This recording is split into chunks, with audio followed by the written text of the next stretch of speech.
വാഹനങ്ങളിലെ air ഹോണുകൾക്കെതിരെയുള്ള പരിശോധനയാണ് ഇവിടെ നടന്നത്. ബഹുമാനപ്പെട്ട മന്ത്രിയുടെയും ട്രാൻസ്പോർട്ട് കമ്മീഷണറുടെയും നിർദ്ദേശപ്രകാരം സ്പെഷ്യൽ ഡ്രൈവ് നടക്കുന്നുണ്ട്. അന്യ സംസ്ഥാനങ്ങളിൽ നിന്നും വരുന്ന വാഹനങ്ങളിലാണ് പ്രധാനമായിട്ട് അമിത ശബ്ദം പുറപ്പെടുവിക്കുന്ന എയർ ഹോണുകൾ ഘടിപ്പിച്ചിട്ടുള്ളത്. നമ്മൾ ഇവിടെ പരിശോധിച്ച ചില ഒരു വാഹനത്തിൽ നിന്ന് 6 പൈപ്പുകൾ വരെ അഴിച്ചെടുത്തിട്ടുണ്ട്. അമിതമായ ശബ്ദവും കാരണം വളരെ ബുദ്ധിമുട്ട് അനുഭവിക്കുന്നതുകൊണ്ട് ഇവിടെ ഏകദേശം 20ഓളം വാഹനങ്ങൾക്കെതിരെ കേസെടുത്തിട്ടുണ്ട്. അതോടൊപ്പം കണ്ടെത്തിയ മറ്റുള്ള നിയമലംഘനങ്ങൾക്കും കേസെടുത്തിട്ടുണ്ട്. പിടിച്ചെടുത്ത എയർ ഹോണുകളുടെ പൈപ്പുകൾ ഇപ്പോൾ നമ്മുടെ കസ്റ്റഡിയിലുണ്ട്.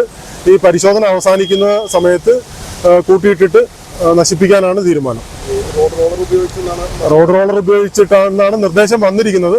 റോഡ് റോളർ കിട്ടുന്നതിനെ പറ്റി ശ്രമിച്ചുകൊണ്ടിരിക്കുകയാണ്. അത് ലഭ്യമാക്കിയിട്ട് അതനുസരിച്ചിട്ട് ചെയ്യും. ഫൈൻ അടപ്പിക്കുന്നുണ്ട്. ആദ്യത്തെ തവണയാണെങ്കിൽ 2000 രൂപയും പിന്നീട് തുടർന്ന് വരുന്ന ഒഫൻസുകളാണെങ്കിൽ 10000 രൂപയാണ് എയർ ഹോണിന്റെ ഫൈൻ വരുന്നത്. മറ്റുള്ള ഒഫൻസുകളുടെയും ഫൈൻ അടപ്പിക്കുന്നുണ്ട്. ഇല്ല, 2 ദിവസമായിട്ട് നടക്കുന്നുണ്ട്. 2 ദിവസമായിട്ട് പരിശോധനകൾ നടക്കുന്നുണ്ട്. ഇന്നലെ ഏകദേശം 30 കൂടുതൽ വാഹനങ്ങൾക്കെതിരെ കേസെടുത്തിട്ടുണ്ട്. ഇന്നിപ്പം ഇവിടെ മാത്രം ഒരു 15-20ഓളം വാഹനങ്ങൾക്ക് എതിരെ പരിശോധന നടത്തി കേസെടുത്തിട്ടുണ്ട്.